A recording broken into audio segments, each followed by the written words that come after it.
Good evening and thanks for joining us. I'm Kristen Copeland. I'm Jason Powlis. The Rome City School District went remote today and will be for the next week. Now the district is looking to parents to provide some stability in the transportation department for the rest of the school year. After some parents suggested it, the district is trying to gauge how many are able to bring their kids to and from school in an effort to free up some school buses after COVID and quarantine put nearly 20 of their 70 drivers out of commission. News Channel 2's Jolene Ferris has an update in your top story. On Thursday, this Rome mother shared with us her suggestion, shared by some other parents, that some of them who can bring their kids to school to free up sparse school buses for families who can't bring their kids.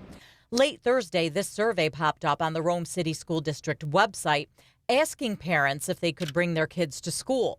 In about 15 hours, more than half of families responded. So at 60% families responding, we're at about 45% that need transportation.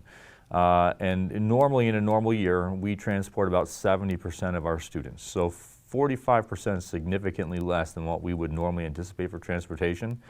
But even if even more parents are able to bring their kids to school, freeing up scarce buses for kids whose families can't, it's still a huge task to make it happen because it changes bus routes, meaning new ones would have to be built.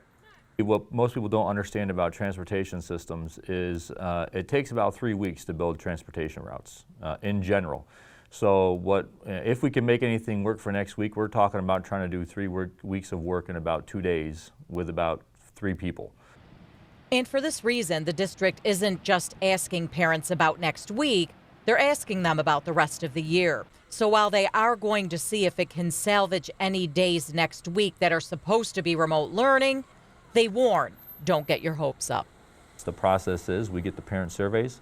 We'll have to spend all day tomorrow basically working almost 24 hours to see if we have enough students off of buses that will allow us to even rebuild the routes. And then we have to hope that we can rebuild routes in a day and communicate to parents. Superintendent Blake says a decision will have to be made on Sunday. Jolene Ferris, News Channel 2.